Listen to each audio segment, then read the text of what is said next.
সৰ্বভাৰতীয় ক্ষুদ্ৰ আৰু মজলীয়া বাতৰি কাকত ফেডাৰেশ্যনৰ ৰাষ্ট্ৰীয় সভাপতি হিচাপে গুৰিন্দৰ সিং পুনৰ নিৰ্বাচিত। অলপতে নতুন দিল্লীত অনুষ্ঠিত ফেডাৰেশ্যন অৱ নিউজ পেপাৰৰ 50 সংখ্যক সোণালী জয়ন্তী ৰাষ্ট্ৰীয় অধিৱেশনত দেশজুৰি থকা ক্ষুদ্ৰ আৰু মজলীয়া বাতৰি কাকতৰ প্ৰতিনিধিসকল উপস্থিত থাকে।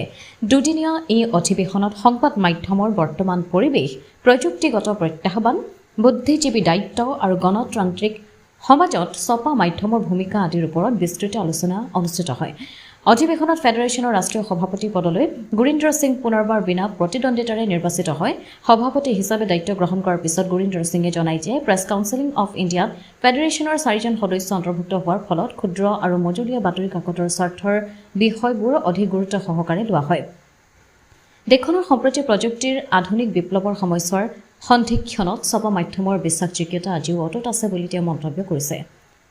অধিৱেশনত প্ৰখ্যাত ব্যক্তিত্বৰ মাজত উপস্থিত থাকে প্ৰাক্তন সংখ্যালঘু আয়োগৰ অধ্যক্ষ পদ্মভূষণ তৰলোচন সিং, ৰাজ্যসভাৰ সাংসদ ভুৱনেশ্বৰ কলিতা, ভাৰতীয় প্ৰেছ কাউন্সিলৰ অধ্যক্ষ ন্যায়াধীশ ৰঞ্জনা প্ৰকাশ দেশাই, কেন্দ্ৰীয় যোগাযোগ ব্যুৰোৰ সঞ্চালক প্ৰধান কাঞ্চন প্ৰসাদ, লোকসভাৰ প্ৰতিনিধি বনশ্বৰী স্বৰাজ আদি। ফেডাৰেশ্যন 1961 চনৰ পৰাই দেশজুৰি ক্ষুদ্ৰ আৰু মজলীয়া বাতৰি কাকতৰ মৰ্যাদা, প্ৰাপ্য অধিকাৰ ৰক্ষাৰ বাবে আন্দোলন কৰি আহিছে।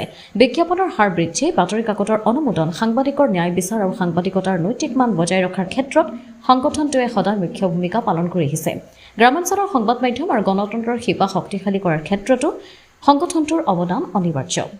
গুৱাহাটীৰ পৰা দৰ্শনা বৰুৱাৰ ৰিপৰ্ট, অমৃত নিউজ 24/7।